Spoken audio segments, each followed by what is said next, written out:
Hey everyone, what's up? Shamrock here with a quick DPS guide / analysis for you. The main reason for this was to show you what DPS rotation you should be using to sort of maximize the DPS that you can do in both AOE and single target situations. But it kind of also turned into an experiment for myself. And that experiment is testing whether or not you do more damage with Lava Surge versus without Lava Surge.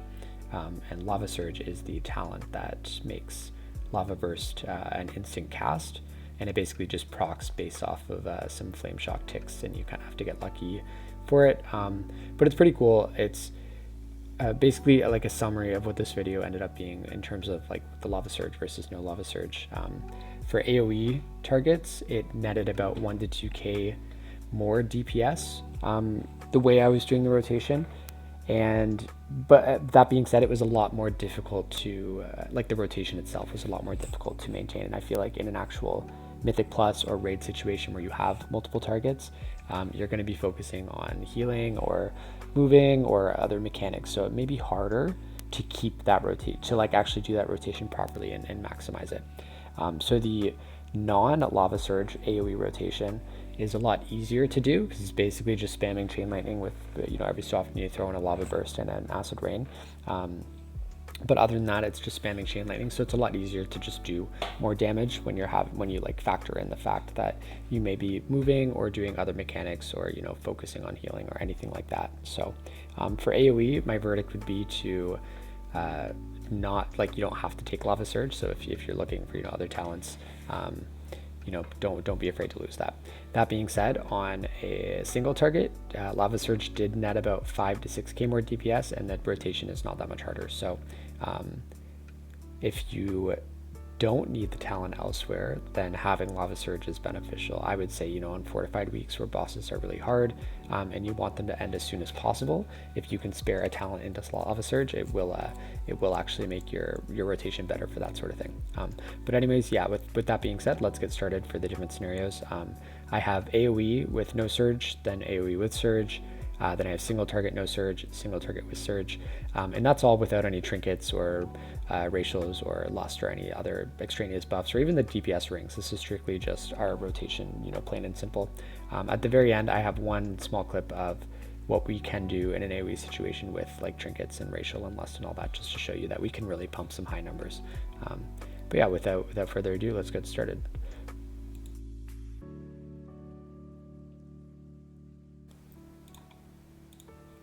Okay, so starting with the AoE build that does not use Lava Surge, the rotation is pretty easy. So you're going to cast Stormkeeper if you can before going into a pull, just to get it on cooldown, and because it lasts a while so you don't have to use it right away.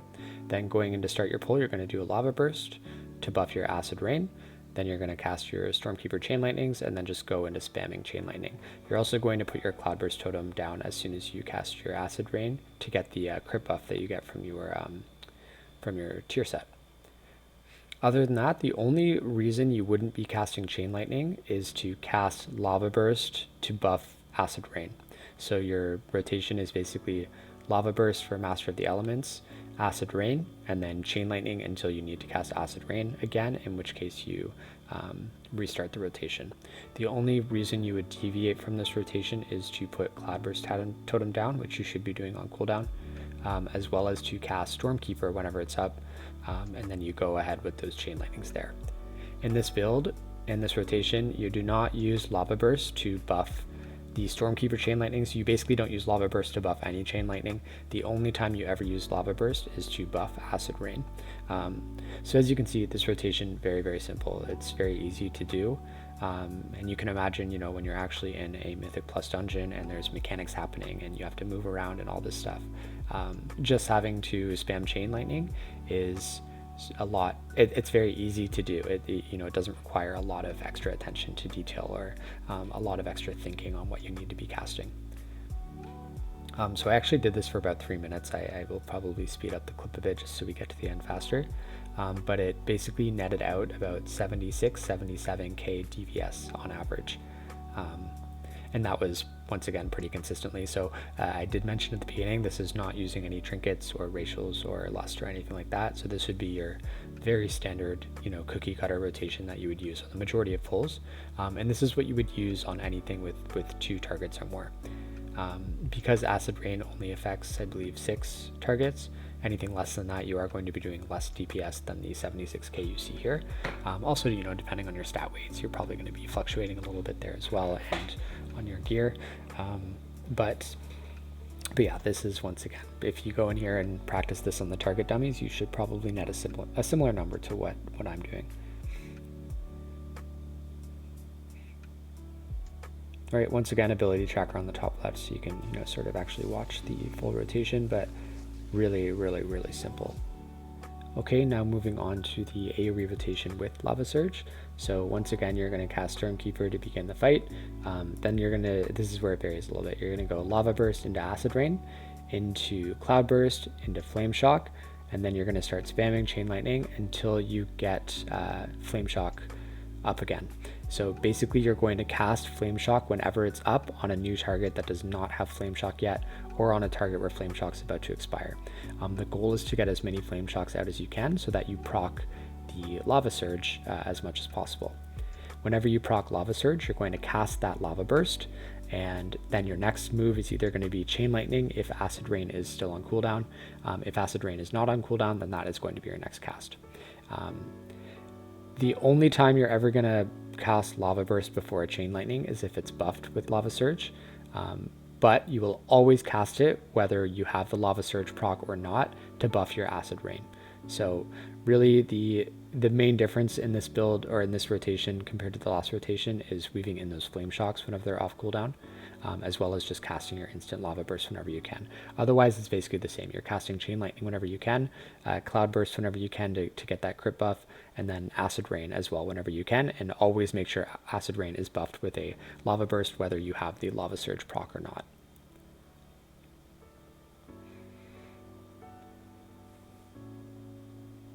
Okay, I did this for about the same time frame, which is about 3 minutes. I actually think I went 4 minutes with this one, but it didn't change the numbers at all. So this one netted me about 78, 79k. So it's about 1 to 2k more DPS than the first rotation without Lava Surge. So this is important for a few reasons. And I mean, I guess it's going to vary depending on player, and also, depending on the situation in the actual dungeon. But in my opinion, this rotation was much harder to maintain. It required a lot more thought. It required a lot more, tapping between targets, or however you switch between targets in order to get those Flame Shocks out. And it also requires a little bit of luck to get as many Lava Surge procs as you can. So with that being said, I think the first rotation of just spamming Chain Lightning is a lot more feasible. It's a lot more easy to maintain and manage. And I think it feels easier when you consider that in a Mythic Plus environment where there are lots of targets, you're going to be dodging mechanics, you're going to be healing, you're going to be moving around, all that stuff. The only real benefit I see to using this Lava Surge build over the non-Lava Surge for AoE damage is that you will be able to cast, like if you are moving around, you're dodging mechanic, you're moving between packs, you're doing whatever that requires you to move, you will be able to cast Lava Burst if you get lucky and get a Lava Surge proc during those movement periods. That being said, for the first rotation I was doing, in moments of high movement, you could also cast Flame Shock on targets, which would make it so the gap between, DPSing while moving, it would shorten that gap a little bit. So my verdict, once again, is that the first build is a lot simpler to use, and it's probably going to be easier to maximize that DPS in actual situations where you have to manage other things. But this build will, if you can do it perfectly, will net you a little bit more DPS. And to be fair, it's a little bit more fun. It requires a little bit more brain power. And also, in my opinion, using Lava Surge is a lot of fun because just like throwing those instant lava bursts is very, very satisfying, especially when you see those kind of flame things come up on your screen. If you're using them for the base UI, it's really fun to just see those and then cast your lava burst. So yeah, this build more fun, tiny bit more DPS, but I'm not sure that it's worth it in real scenarios where you have to do other things.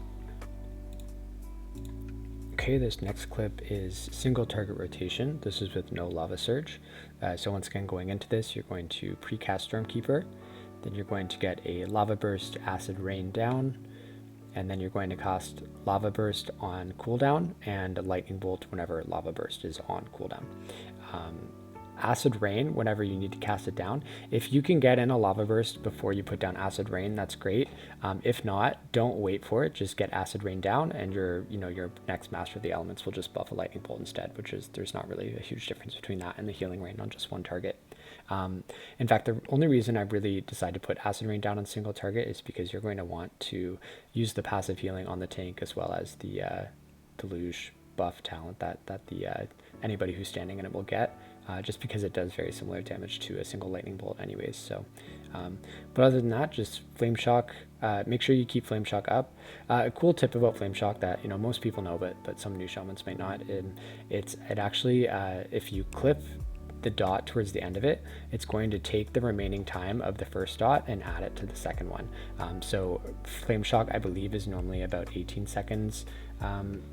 It's an 18-second dot, but if you clip it, you can get it up to like 22 or 23 seconds. So don't worry about flame shock completely running out. As soon as you see it's low, usually like within the last like fifth or so of the box that you see the shade go around, that's when you can cast it, and it will reclip the dot for you and add the time to it.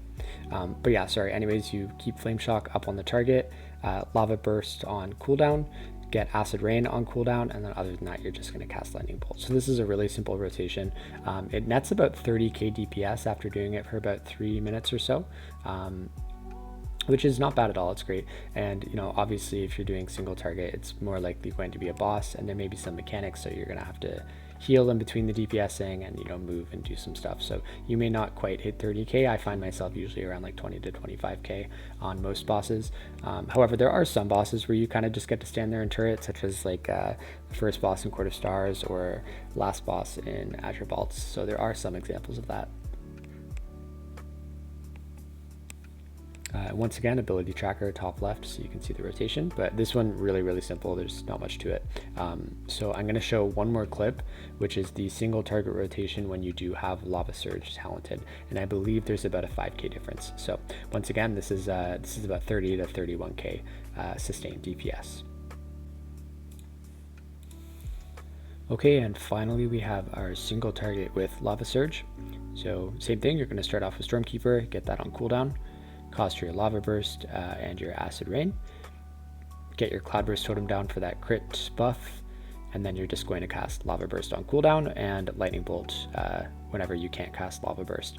Make sure once again you're keeping flame shock on the target, and because you have lava surge, you're going to get free lava bursts every so often. So when that happens, you are going to hit it, and then same rotation. So really the only thing that changes is that you're just going to get some extra lava bursts in there, because depending on how lucky you are and how much it procs, that could net up to like, I think it's like 6 or so k DPS after I was doing it for a while. If you're unlucky, it could be a little bit lower, but it is, I mean, when you're doing single target, 5k DPS, 6k DPS, it's not a whole lot. When you're doing keys and every second counts, it's definitely nothing to like scoff at. It's definitely considerable, but it's not like life changing. So if you, I guess all in all for this video, whether you, so there was 2 reasons for this video. First is to actually show you what DPS rotation that you should be using, whether you're doing AOE or single target, and what will net you the most DPS. And the second reason was to determine whether or not you should be taking Lava Surge as a talent. So the answer is, if you don't need the talent point anywhere else, take it, because it will net you more DPS. Even if you have Lava Surge and you're doing multi-target, I would still focus on chain lightning, because the other rotation that I was trying to do is a little bit hard to keep up. So you'll do just fine damage if you sort of weave in lava bursts when they're free, but don't worry too much about making it a perfect rotation. Just spamming chain heal is probably the best way to go. But for single target, you're going to want to use these lava surge procs as much as possible, because it will give you some extra DPS, and when you're doing a really tough boss, you want it to end as quickly as possible, so that extra DPS will be helpful. But yeah, I hope this was helpful. If you need, to practice your own rotation, I would suggest you go and work on these target dummies. Take a look once again at the ability tracker top left for each of the different scenarios and practice. Do whatever you feel is the most comfortable. And that's pretty much it. I have one more clip that I'm going to show you, and that is just kind of what I can do, when you consider lust and trinkets and racial and all that stuff put together. So just hold up 1 second. I will pull that up. All right, so this is on AOE targets. I'm going to show you what I would do with my Iceblood Death Snares trinket, as well as Lust and my racial, all of that together. And I think I sustained after everything is said and done. It's about 100k DPS, I believe. But it does burst quite high, so yeah, take a look.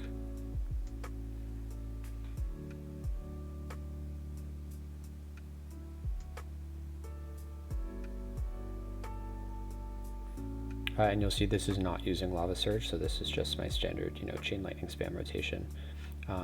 There are other trinkets, so Iceblood Death Snare I just picked that because it's cool to use in this kind of situation, but Rage Feather is a great trinket for DPS.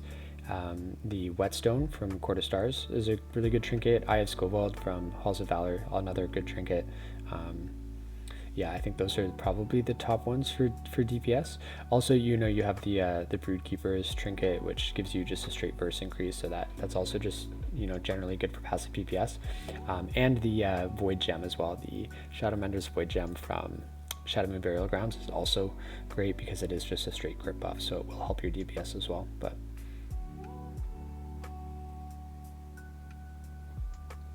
yeah, so Resto Shaman DPS, it's not hard at all. It's actually really easy. It's easy to do big numbers because really you just have to spam Chain Lightning and make sure you keep Acid Rain down and buff Acid Rain as much as you can with Master of the Elements. Like I showed before, if you want to take Lava Surge, you can do a more complicated rotation. However, it's not going to net you a whole lot more DPS unless you're just doing single target, and even then it's only like 5 to 6k. But that being said, 5 to 6k is quite a bit. I mean, especially even if you're in a raid and you're wiping on 0%, that is the difference between a kill pull and not. And if you're doing Mythic Plus and you miss the timer by 5-10 seconds, that could be the difference there as well. So I think overall verdict once again is if you have the talent point to spare, take Lava Surge. But if you need it for healing or something else, don't fret too much about it. But yeah, hopefully this video was helpful, and I will see you next time.